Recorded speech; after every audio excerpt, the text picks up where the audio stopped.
They made you think the great Rick Chow, this evil human being over here, killed a man over $1. And that is disgusting, that is awful, that is abhorrent, but that's not what happened. So right now the country is in an uproar on multiple levels, on many different things inside courtrooms across America. And everybody's talking about the Cyrus Belton case, the 14-year-old that was gunned down by Asian store owner Rick Chow. He was powed in the back and he died from his injuries. There was a court case. Rick Chow sat in jail for 3 years fighting this case. He had a black attorney that defended him, and he ended up being acquitted of all charges. And the country's in an uproar because they say that he chased him out of the store. He chased him about 150 yards, and everybody's trying to figure out how was that legal for him to chase him out of the store and gun this boy down.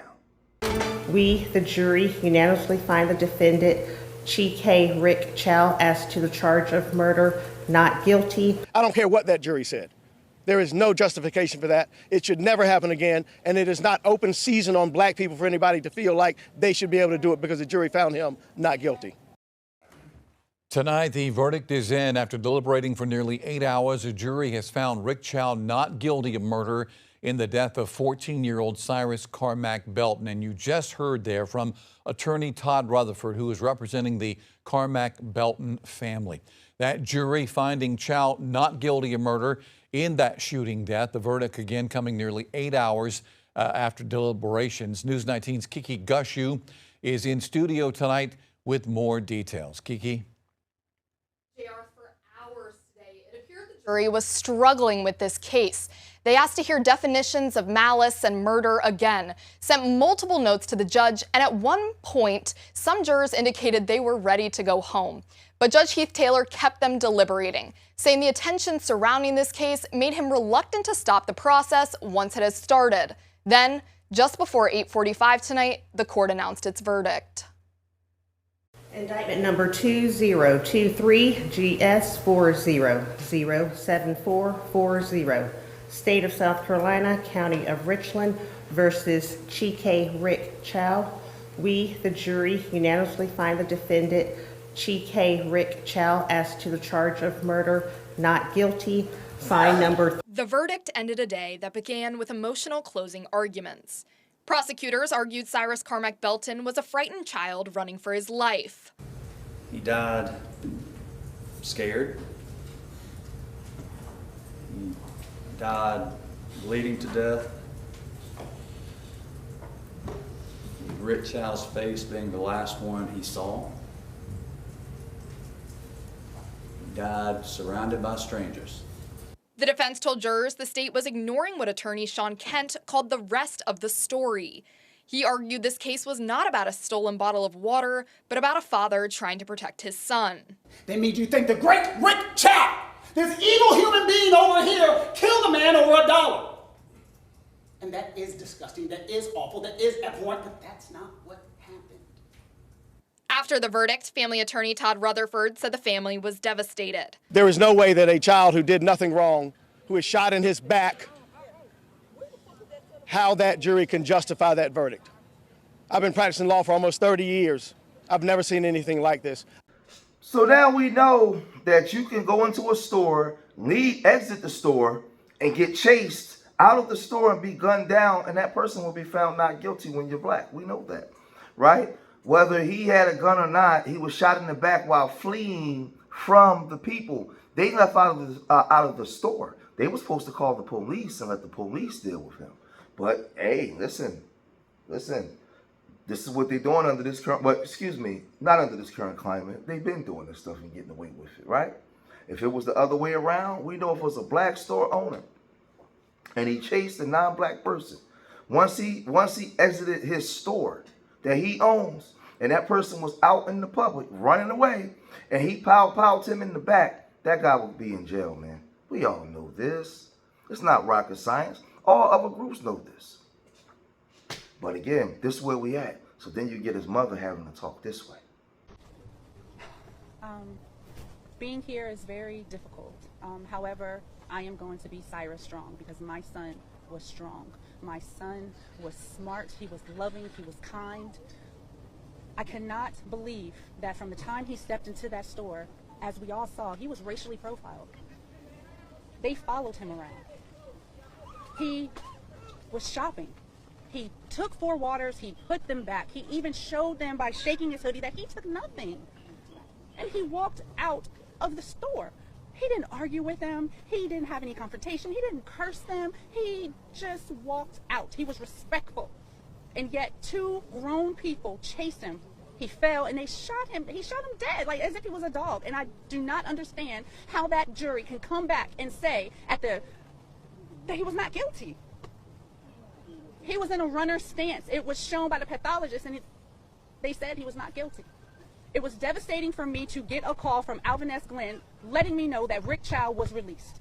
That broke me more than you can ever imagine, because my murderer of my son was set free.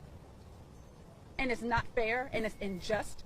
And nobody can tell me that this is not racially motivated, because I'm not supposed to be on social media anyway. But when I go and I look at my social media, I have racist people coming to my page, going under my son's pictures, leaving the most horrific things, saying that they're glad he's dead, good riddance, and I am tired. I don't want this to happen to any other child. No black or brown child should have to go through this. No parent should have to go through this. This has to stop today. And I just learned today that South Carolina, if it's a murder charge, that they cannot bring in any of your prior acts. Rick Chow shot 2 people before. Rick Chow accosted a child in that store and beat her up with a gun on her hip. And none of that information could be brought to light. And I do not think that is fair. And if that is on the law books, that needs to be changed. Because if that was not there, then my son would have gotten justice. And to allow this person to terrorize this neighborhood for 12, 13 years is ridiculous. And it's just showing that it's okay to treat black and brown people wrong, and it's not. My son loved everybody. He would tell me like, oh, Mom, you're being judgmental. You shouldn't do that. That's against God. And the devil shot him dead, and he laid right there. And we got no justice from South Carolina. And I think it is disgusting, and I don't even know why. I have no words.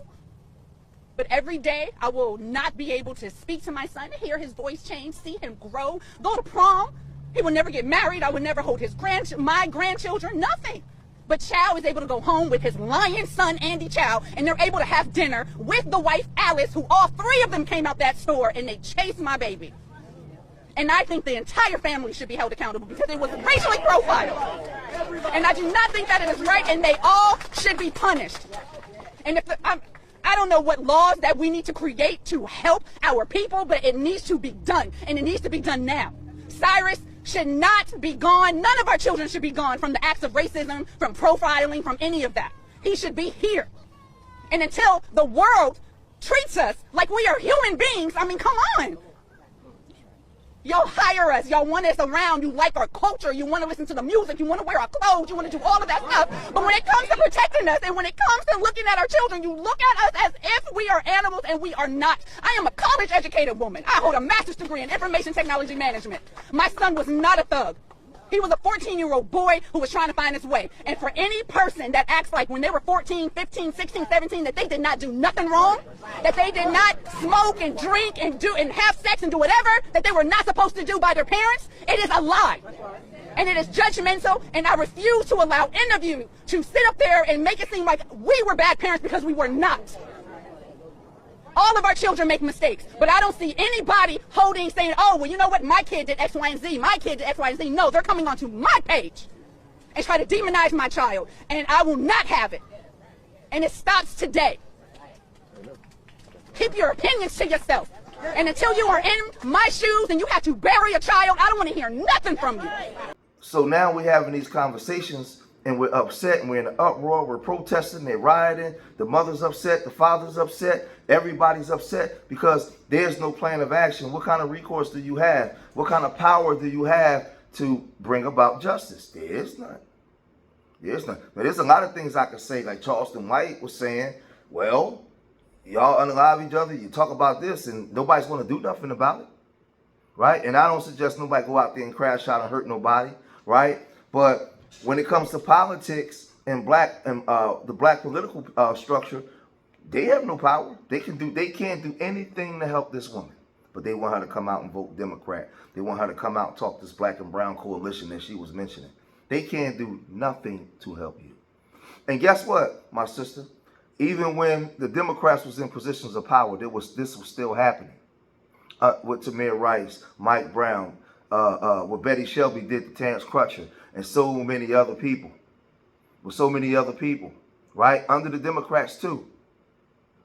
So this stuff, man, is crazy. But this lawyer, Shaun Kent, man, listen, he don't care. Listen, he in his bag, and he's saying, man, I went to get the bag. I got to pay my mortgage. I don't care nothing about none of you Negroes. My wife ain't even black. I'm not even black. I'm an American. I don't got time for this. That's what he was saying. Killing a person, folding his body and sticking him in an abandoned building in Florence, South Carolina. I represented a young lady who was accused of killing and drowning her newborn baby. I have represented countless individuals who have been accused of criminal sexual conduct, countless individuals who have been accused of child pornography. Represent an individual in Florence who was accused of murder, killing his rival along with his wife, who was also in the car. So there have been countless individuals who I've represented in the past, and so when someone says, why did you take this case? I don't judge. God judges. If you pick and choose who are you going to judge in your cases, it makes you ineffective of what you're doing. And so people say, why this case? Well, why not any of those ones with the outrage that has come forth? As criminal defense attorneys, we represent the Constitution. We represent individuals. And so when people say comments to me, and I've heard a lot of them, like, you didn't have to take this one. Well, I don't have to pay my mortgage either, but if you don't, they end up taking that from you. When the individual came to me and requested representation, that's the second thing. Oh, you're just a token. You were just put on the team because you're black. I'm pretty fucking good at what I do. And I find insult to that for someone who would just say the only reason somebody would ask me for representation is because I'm black. If you check and see the things that I do, I am very damn good at what I do, and I'm a very good lawyer. And I will not apologize for being somebody when someone needs, they contact and want a good lawyer. And the assumption is, which I hate, when someone says they want the best lawyer, by saying that you're saying the best lawyer can't be African American. That's disappointing on our parts. As far as the legal defense, when a person comes to us and says the following sentence, look, a gun was pointed at my son. I thought he was going to die, so I fired and shot. That was the legal defense. There was nothing creative. There was nothing tricky. There was nothing fancy. That was the legal defense. Nothing was hidden. I don't want people to say there was all this great stuff. That was the legal defense. This was presented to a jury of 12 individuals, 7 of which were minorities, who heard that legal defense and said, yeah, that makes sense. I didn't create those facts. I'm also hearing, finally, probably most importantly, that that people are saying we need to boycott Shaun Kent. I'm not fucking Target. I'm not TJ Maxx. You're going to boycott me, and then someone says we're going to boycott him and we're going to take our problems to a white lawyer. Well, you heard the attorney Shaun Kent's statement and his response back to the black community. He says, listen, I'm a damn good lawyer. And it's a shame that you would, he made it about race and say that, only white lawyers can do this kind of stuff. But the thing is, Shaun, I will tell you, this is a high profile case. And when you went over the case, you knew damn well that guy was wrong for leaving out of the store. You drew up at the defense and you became a buffer in between the racist South Carolina people, man. And they used you as the token black. You know what they did. But you wanted the money. You don't care. Listen, we don't have a lot of cultural integrity within our black structure, man. Ever since we was integrated into this thing, right? They told us that we had freedom, and man, we took it. LBJ, when we signed the Civil Rights bill, he said this. It would be hard for us to break up out of this consciousness that we're in now. We don't have no stores in our communities. We have little to none political power, right? We're being gentrified out. And we have a lot of sellouts amongst the elite blacks. They're doing anything to be part of the American structure, man. They don't care nothing about black people and what our people has been through. You think he cared about that crying mother? Was the boy wrong for having a gun? Absolutely. But did he deserve to die for having a gun? No, because he never pointed the gun at the Chow's. Everybody knows it. He was shot in the back while fleeing. He should have never been pursued once he left the store. The lawyer knows this, right? So, man, this thing is getting real crazy. Tariq Nasheed, he also heard this and he said this. You're a good Sambo. And I'm a very good. Somebody says his wife is like Asian or something. Fair use, fair use, fair use. Yeah. Is his wife either white tea or Asian? She kind of has a Eurasian look. I can't tell. She's something. She's something from over there. So, yeah, sound like that wife might be Eurasian or something. So that's why he had to put on the butter biscuit cape. So, yeah, this is what we got with the black lawyers. We ain't got the Johnny Cochrans no more. We got these Sambos out here. We don't have the Alton Maddox and the Riders. That's a problem. She's from Kazakhstan or something. Yeah, she looks like she's from over there somewhere. She's from some Eurasian spot. Yeah, she's from some little Eurasian spot. See, you got to understand the playbook of white tea supremacy. See, Rick Chow guns down a 14-year-old black child, and they know the optics look terrible, so they had to get a black face to sit there and represent it. So they needed a buffer strategy. They get a black defense attorney like this Kent guy. He's the buffer. His job is to stand in front of that jury and give them the psychological permission they need to let the shooter, and I'm watching my language here, walk free without them feeling like they're racist. He was there to give that racist damn jury cover. Oh, we agree with the black defense attorney. We're not racist. The black defense attorney said it, so we agree with them. They know what that's what they do. That's what they do. You see? See, if a white tea lawyer stands up there and tries to justify the execution of a black child, the public sees right through it. They get a Sambo, a Eurasian bootlicker, like who wants to kiss up to Eurasians or whatever, like Kent, to stand up there and point the finger at the victim and justify it. So they weaponized his blackness against the community.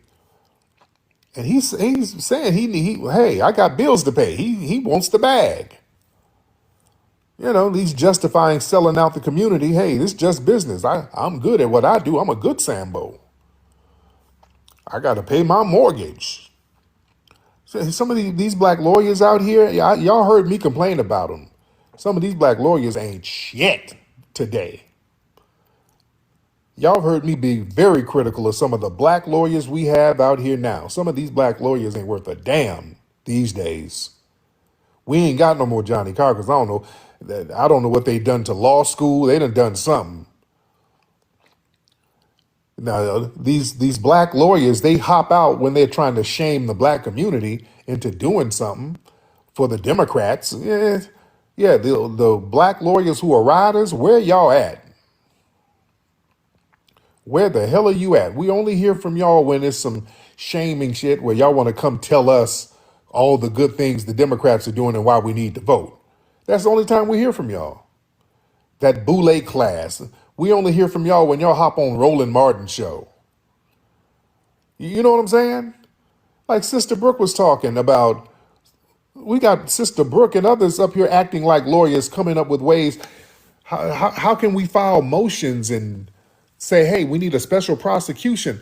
We get all of these unjust cases out here, all of these things happening, and where the black lawyers stepping up saying, hey, we need to file some motions. We need to get together and do some things to stop this stuff. You don't hear nothing.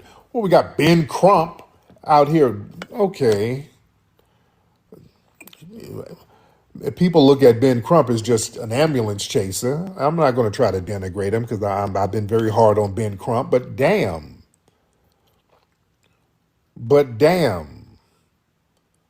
Yeah. Come on, man, these black lawyers. Yeah, Ben Crump is a TV lawyer. He just shows up, for the photo ops. But man, this guy has like some Eurasian woman, this Kent guy. So his loyalty is not anchored in the black community. Yeah, it's very easy for him to detach the survival of black children, detach from that. Because he's disconnected from that. He gets to do the system's dirty work. They don't want their hands dirty directly. You know, they know how to find somebody who's going to sell out the community. You know, and him in the courtroom, you're gaslighting. You know, you having a black man paint the 14-year-old victim as an aggressor, that allows the jury to say, well, the black lawyer think he's in the wrong, so you know, I'm going to agree. I'm going to go along with it. You know? So I'll say this in closing, man. Listen, going forward, man, we got the Carmelo Anthony case coming. We got the Chud the Builder case coming. And man, listen, man, we don't have a lot of black political representation, and the ones that you do are powers and sellouts, man. So this right here, I'm gonna tell you, young people out there, if you upset, this upsets you. You have to get with the foundation of Black American grassroots, man, your people, man, your lineage. And we need a new voice. We need some fresh voices in these seats, because the black political structure has failed, and it's been a colossal failure for the last 55 years, man.